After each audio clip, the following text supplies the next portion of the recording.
រឿងថ្មីទៀតដែរប្រិមិត្តអ្នកលេង TikTok ល្បីឈ្មោះម្នាក់បានពឹងមិត្តភ័ក្តិឲ្យជូនទៅទិញម៉ូតូដល់ហាងម៉ូតូស្រាប់តែធ្វើការចរចានៅតម្លៃត្រូវក៏សុំម្ចាស់ហាងធ្វើការសាកម៉ូតូមួយផ្លែតទុកឲ្យមិត្តភ័ក្តិនៅចាំនៅនឹងកន្លែងហាងសិនដល់ពេលសាកទៅមានបានមកវិញឯណាទៅបាត់សមោសុនឈឹងតែម្ដងដោយម៉ូតូដែលសាកជិះយកទៅនោះគឺតម្លៃ$1400ហើយឥឡូវនេះថ្មបាក់គឺធ្លាក់ទៅលើមិត្តភ័ក្តិរបស់គាត់ត្រូវរ៉ាប់រងសងជំនួសមិនត្រឹមតែប៉ុណ្ណោះទេប៊ីសជាប់គុកជាប់ខ្នោះជាប់ច្បាប់ដោយសារតែមិត្តភ័ក្តិនឹងទៀតព្រោះមិនធម្មតាណាបងប្អូនលេងមកធ្វើអញ្ចឹងលក្ខណៈបែបធ្វើស៊ីហើយគេចោទថាគាត់នេះសំកំណត់ហើយទាំងតែគាត់មិនបានដឹងអីទាំងអស់គ្រាន់តែលក្ខណៈថាជូនមិត្តភ័ក្តិទៅធម្មតាមិនបាននឹកស្មានថាមិត្តភ័ក្តិធ្វើអញ្ចឹងចង់ដឹងរឿងរ៉ាវលម្អិតថាតើអង្គហេតុនេះបែបណាទៅស្ដាប់កិច្ចសភារវាងខ្ញុំជាមួយនឹងបងប្រុសទាំងអស់គ្នា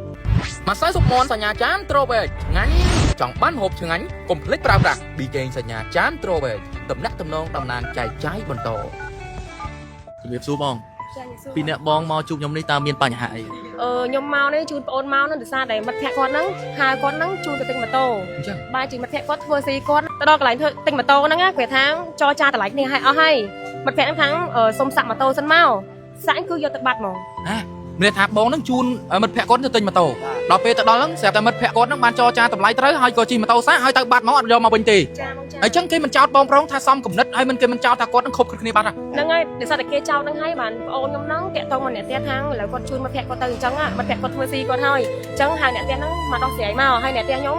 ពេលហ្នឹងឆ្វត់ឆ្វែងអ្នកនេះអ្នកនោះដែរដើម្បីយកប្រគ្រប់លុយហ្នឹងសងទៅខាងម្ចាស់ហាងគេចុះបើសិនបើបកាណាមួយបើឯងអត់ថវិកាអ្នកផ្ទះបើឯងមានន័យថារកលុយមិនបានអញ្ចឹងគាត់មិនទៅជាប់ពន្ធនាគារដោយសារតែរឿងមិត្តភ័ក្តិនឹងបាត់ហ្នឹងហើយអញ្ចឹងមិនថាបើខ្ញុំមកឡាយនេះខ្ញុំថាគាត់បំណងខ្ញុំនោះគឺមិនចង់បានអីមកវិញពីគាត់ទេគាត់ថាថ្ងៃក្រោយកុំឲ្យដើរបោកគេអញ្ចឹងទៀតណាបើខ្ញុំអត់ឡាយគាត់អត់ឲ្យគេស្គាល់គាត់នៅក្នុងបណ្ដាញសង្គមទេគឺគាត់នឹកដើរបោកគេរហូតអញ្ចឹងហ្មងអ្នកដែលបានគេហៅថាអ្នកដែលជាត្រូវជាមិត្តភ័ក្តិរបស់បងនេះមានឈ្មោះអីដែរឈ្មោះភីរិទ្ធបុរីបងភីរិទ្ធបុរីគាត់ខ្ញុំឃើញដូចបង្ហាញខ្ញុំមិញដូចលេងបណ្ដាញសង្គម TikTok អីគ្រាន់បានដែរបាទ TikTok ឈ្មោះទូហ្នឹង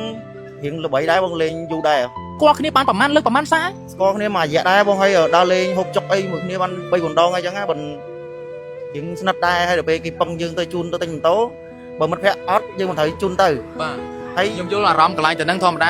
ាទាំងខ្ញុំទាំងគេធម្មតាមនុស្សរាប់អានគ្នាបងគេហាងជូនអញទៅទិញនេះតិចជូនទៅទិញនោះបន្តិចបានជាគ្នាដល់ពេលទិញបានរួចចាំមើលសែនទៅជុំជុំគ្នាអីហ្នឹងណាដល់ពេលទិញហើយចាំយប់ឡើងទៅញ៉ាំអីនៅសុខាអញ្ចឹងបាទមាននិយាយប្រាប់យើងអញ្ចឹងទៀតមានវយមានអីទៀតបងប៉ុន្តែចុងក្រោយបែរជាបែបហ្នឹងដាក់យើងបាទអញ្ចឹងអ្វីដែលយើងហួសចិត្តបំផុតហ្នឹងគឺបែបណាចិត្តរបស់យើងដល់ឲ្យគាត់មកធ្វើស៊ីយើងដល់ក៏សំណាងណាដែលបងប្អូនឬមួយក៏គ្រួសារខ្នះខ្នែងរកថវិកាជួយឲ្យថ្លៃម៉ូតូនឹងគេគ្រប់ចុះប្រសិនបើបកាណាមួយយើងគ្មានគេមិនយកយើងទៅដាក់ពន្ធនាគារចោតពីបទដែលយើងធ្វើស៊ីម៉ូតូគេយកម៉ូតូគេមិនឲ្យលុយគេហៅថាលូចណាបាទហ្នឹងចូលលក្ខណៈបែបហ្នឹងបាត់ហើយឥឡូវបងស្រីមានពាក្យពេចន៍អីដើម្បីផ្ដាំផ្ញើទៅដល់មិត្តភ័ក្តិរបស់បងអូនបងខ្ញុំផ្ដាំផ្ញើទៅគាត់ថាមុខមាត់គាត់ស្អាតដែរមិនគួរដែរគាត់ធ្វើអញ្ចឹងការងារអត់ខ្វះទេមកកពកមុខមាត់គាត់ស្អាតខ្លាំងណាបងហើយ TikTok ឃើញល្បីអីខ្លាំងដែរមិនគួរណាមកធ្វើស៊ីអញ្ចឹងសោះខ្ញុំគិតថាគាត់មិនមែនបោកតែបងអូនខ្ញុំមួយខ្ញុំគិតថាគាត់អាចនឹងមានបោកអ្នកផ្សេងដែរមកទៅមើលទៅប្រហែលគាត់ជំនាញខ្លាំងហ្មងណាបាទហើយមើលទៅសម្រស់អីស្អាតគ្រាន់បើដែរមិនគួរណាមកធ្វើចរិតបែបហ្នឹងស្ដាយទឹកចិត្តមិត្តភ័ក្តិពេលខ្លះមនុស្សស្រឡាញ់គេរាប់អានចេញពីចិត្តហើយប៉ុន្តែដល់ពេលយើងទៅធ្វើការបំផ្លាញជន់ឈ្លីទឹកចិត្តរបស់គេបែបហ្នឹងគឺពិបាកទទួលយកខ្លាំងមែនទែនឥឡូវនេះតើបងមានពាក្យពេចន៍អីដើម្បីស្នើសុំទៅសមត្ថកិច្ចជាពិសេសអាដាមជូននរិនដែលជាអគ្គស្នងការរងនិងជាស្នងការនគរបាលរាជធានីភ្នំពេញទេបងខ្ញុំសំណូមពរឲ្យគាត់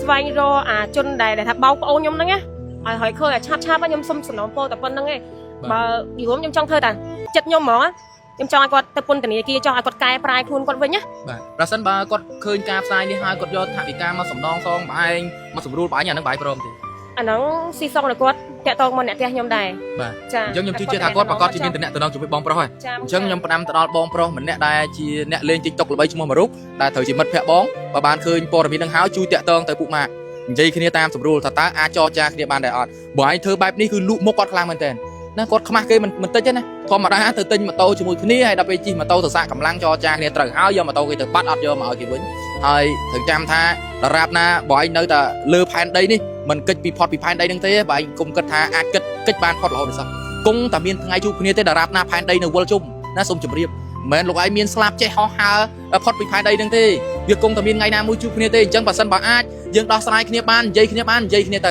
ៅហើយត្រូវចាំមួយទៀតប្រសិនបើសមត្ថកិច្ចគេធ្វើការហើយកុំថាឡើយយើងមានស្លាប់ចេះហោះមានសិលចេះបំបាំងកាយក៏បំបាំងកិច្ចមិនផុតដែរសំណាញ់ច្បាប់គឺតាមចាប់នៅឯតើតបានរត់ដល់ទីណាក៏ដោយដរាបណានៅក្នុងស្រុកខ្មែរ ណាសូមជម្រាបជូនទៅដល់បុគ្គលម្នាក់ដែលត្រូវជាមិត្តភក្តិគាត់ហើយគឺជាអ្នកដែលលេង TikTok ដល់ល្បីឈ្មោះមួយរូបផងដែរដោយរូបដែលដាក់បង្ហាញនៅក្នុងព័ត៌មាននេះបងប្អូនជាទីមេត្រីករណីនេះគឺដូចខ្ញុំបានជម្រាបអញ្ចឹងមានន័យថាបងប្រុសគាត់ត្រូវបានមិត្តភក្តិលបួងលួងលោមហៅធម្មតាទេទៅទិញម៉ូតូអីទៅមើលម៉ូតូជាមួយគ្នាជួយមើលបន្តិចមើលមិនសូវចេះមើលចុះមួយចុះពីរណាតែទៅដល់កន្លែងទិញម៉ូតូហ្នឹងគេមើលទៅហើយគេចរចាហើយត្រូវតម្លៃអស់ហើយតែគេសុំម្ចាស់ហាងហ្នឹងធ្វើការសាកកម្លាំងដល់ពេលសាកទៅមានមកវិញណាទៅរហូតទុកឲ្យបងប្រុសនៅហាងដល់ពេលអញ្ចឹងទៅហាងគេឆ្ងល់មិនក៏មិនមកវិញហើយខាងនេះចេះតែទៅចាំចុះមួយចុះពីរខាងហាងនោះគឺគេឆ្ងល់សហការក្នុងការបោកប្រាស់ទេអីបាទគេចោទគាត់នៅចុះមួយចុះពីរហើយគាត់មានអារម្មណ៍មួយថាខ្ញុំអត់មានបំណងអញ្ចឹងទេខ្ញុំមកនេះគឺគាត់ថាមិត្តភក្តិមិនមែនធ្វើចរិតអញ្ចឹងមកជូនលក្ខណៈដូចអ្នកទូទៅជូនមកគេមកមើលម៉ូតូធម្មតាណាហើយបាយជាគាត់មកធ្វើអញ្ចឹងគាត់ក៏តាក់ទងទៅគ្រួសាររបស់គាត់ដើម្បីឲ្យធ្វើការជួយដោះស្រាយរកថវិកាទម្រាំតបានដោះស្រាយហ្នឹងគឺមិនងាយទេបងប្អូនដឹងហើយថវិកាឥឡូវគឺមិនងាយរកឯណា100 200 300ដុល្លារនេះគឺមិនមែនតិចទេសម្រាប់អ្នកដែលគេធ្វើការណាអញ្ចឹងសូមផ្ដាំទៅដល់បងប្រុសឬក៏បងប្រុសដែលបានត្រូវជាមិត្តភក្តិគាត់ណាបើបានឃើញព័ត៌មានហើយជួយទៅអ្នកទៅមកគាត់ហើយខ្ញុំក៏សូមទទូចទៅដល់សមាជិកជាពិសេសអាយដាមជូននរិនដែលគឺជាអគ្គស្នងការរងនិងជាស្នងការនគរបាលរាជភ្នំពេញសូមអាយដាមមេត្តាជួយពិនិត្យជុំវិញករណីនេះផងព្រោះបងប្រុសនេះប្រហែលជាមិនមែនតែមួយករណីទេដែលបោកប្រាស់មិត្តភក្តិនេះបើតាមគាត់លើកឡើងមកណាគឺឃើញថាមានជំនាញមែនទែនទៅបាត់អរយតែម្ដងអញ្ចឹងខ្ញុំគិតថាបងប្រុសនោះក៏មិនយូរដែរអញ្ចឹងបើបានឃើញព័ត៌មានហ្នឹងហើយជួយតាក់ទងមកមិត្តភក្តិណាកុំភ្លេចឲ្យសោះបើសិនជាយើងនៅលើផែនដីនេះយើងមិនអាចគេចគ្នាផុតទេគង់តែមានថ្ងៃណាមួយដើរវិលជុំជួបគ្នាចៃដន្យឬក៏សមត្ថកិច្ចគេធ្វើការតាមគាត់ខ្លួនតែប៉ុណ្ណោះបងប្អូនជាទីមេត្រីជុំវិញព័ត៌មាននេះខ្ញុំបាទមានសារ៉ាមាត់រហ័សស្បែកត្រង់មិនមានអ្វីច្រើនទេគ្រាន់តែចង់ជម្រាបជូនទៅដល់ពុកម៉ែបងប្អូនឲ្យបានដឹងនិងជ្រាបពីព័ត៌មានតែប៉ុណ្ណេះប្រសិនបើមានអ្វីបន្ថែមជុំវិញព័ត៌មាននេះខ្ញុំបាទនឹងធ្វើការអាប់ដេតក៏ដូចជារាយការណ៍នៅព័ត៌មានជូនទៅដល់ពុកម៉ែបងប្អូនឲ្យបានដឹងនិងជ្រាបជាបន្តបន្ទាប់ទៀតខ្ញុំបាទមានសារ៉ាសូមអរគុណនិងសូមគោរពលា